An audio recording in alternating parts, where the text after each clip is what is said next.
ఈ రోజు మన లైఫ్ లో ఒక పార్ట్ అయిపోయింది ఇంటర్నెట్ వ్యవస్థ కానీ, కంప్యూటర్ వ్యవస్థ కానీ, మొబైల్ వ్యవస్థ కానీ. వైఫ్ లేకైనా ఉండొచ్చేమో కానీ వైఫై లేకుండా ఉండలేని పరిస్థితులు ఈ సమాజంలో వచ్చినాయి.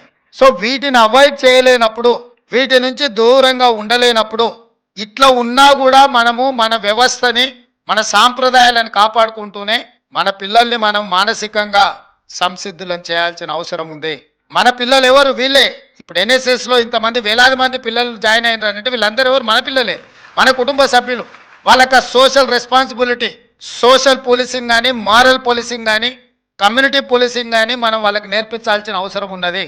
ఈ రోజు ఎవరికి తీరిక లేదు. పేరెంట్స్ ఉద్యోగాలలో ఉన్నారనుకోండి, వీళ్ళని స్కూల్ పంపించేదానికి తయారు చేసి ఈ లోపల వాళ్ళ ఉద్యోగ బాధ్యతలలో మదర్ అండ్ ఫాదర్ ఇద్దరు వెళ్ళిపోయినప్పుడు పిల్లలు స్కూల్ నుంచి తొందరగా వస్తే పక్కింట్లో వ్యవస్థ ఇవాళ రేపు కల్చర్ మారిపోయి ఆ పక్కింట్లో ఎవరున్నారో ఈ పక్కింట్లో ఎవరున్నారో తెలియని వ్యవస్థ, గ్రామీణ వ్యవస్థ దెబ్బతిన్న తర్వాత పిల్లలకి ఏం చేయాలనో అర్థం కానప్పుడు ఇట్లాంటి వాటితోనే ఉత్సుకత మొదలై బలహీనతగా మారుతుంది. ఇక్కడే నిజంగా ఎడ్యుకేషన్ డిపార్ట్మెంట్ కానీ, పోలీస్ డిపార్ట్మెంట్ కానీ, పొలిటికల్ వ్యవస్థ కానీ బాధ్యత తీసుకొని ఒక అవేర్నెస్ ప్రోగ్రాంలను తీసుకెళ్లాల్సిన అవసరం ఉన్నది. అందులో భాగంగానే ఈ రోజు మనం ఈ కార్యక్రమాన్ని తీసుకోవడం జరిగింది.